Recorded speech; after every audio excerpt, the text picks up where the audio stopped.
By James Gallagher, Health and Science correspondent. Image copyright EPA. A link between highly processed foods and cancer has been suggested by French researchers.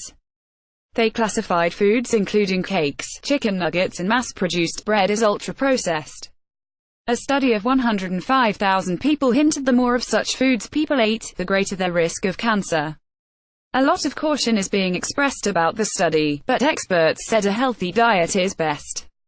What counts as ultra-processed mass-produced packaged breads and buns, sweet or savory packaged snacks including crisps, chocolate bars and sweet sodas and sweetened drinks, meatballs, poultry and fish nuggets, instant noodles and soups, frozen or shelf-life ready meals, foods made mostly or entirely from sugar, oils and fats. Diet is already known to affect the risk of cancer. Being overweight is the biggest preventable cause of the disease after smoking, and the World Health Organization says processed meat does slightly increase the risk of cancer. But what about ultra-processed foods? The team at University Sorbonne Paris site used food surveys on 2 days to work out what people were eating. Those on the study, who were mostly middle-aged women, were followed for an average of 5 years. The results, in the British Medical Journal, showed that if the proportion of ultra-processed food in the diet increased by 10%, then the number of cancers detected increased by 12%. During the study, on average, 18% of people's diet was ultra-processed. On average, there were 79 cancers per 10,000 people each year. Upping the proportion of processed food by 10% would lead to 9 extra cancers per 10,000 people per year, the researchers concluded. These results suggest that the rapidly increasing consumption of ultra-processed foods may drive an increasing burden of cancer in the next decades.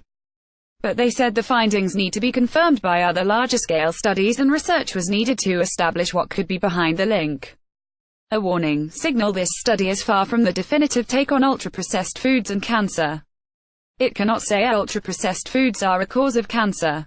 There are also factors that muddy the waters, as people who ate a lot of ultra-processed foods had other behaviors that have been linked to cancer. They were much more likely to smoke, were less active, consumed more calories overall, and were more likely to be taking the oral contraceptive. While the researchers did adjust their analysis for this, they say their impact cannot be entirely excluded. Professor Linda Bald, Cancer Research UK's prevention expert, said it's already known that eating a lot of these foods can lead to weight gain, and being overweight or obese can also increase your risk of cancer, so it's hard to disentangle the effects of diet and weight.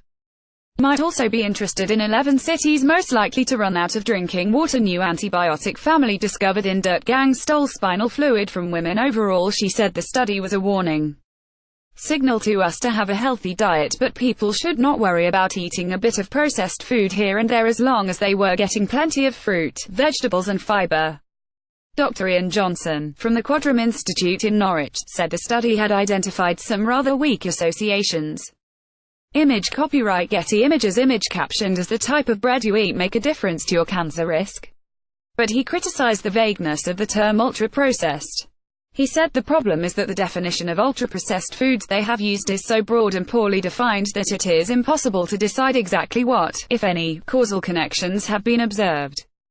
For Professor Tom Sanders at King's College London, the definition of ultra-processed foods throws up too many quirks. He said mass-produced bread would be classed as ultra-processed, but a homemade loaf of bread from a posh local bakery would not. This classification seems arbitrary and based on the premise that food produced industrially has a different nutritional and chemical composition from that produced in the home by artisans. This is not the case, Professor Sanders said. Even the accompanying commentary in the British Medical Journal warned against jumping to conclusions. Martin Lajoux and Adriana Monge from the National Institute of Public Health in Mexico warned, "We are a long way from understanding the full implications of food processing for health and well-being." They said the study was simply an initial insight.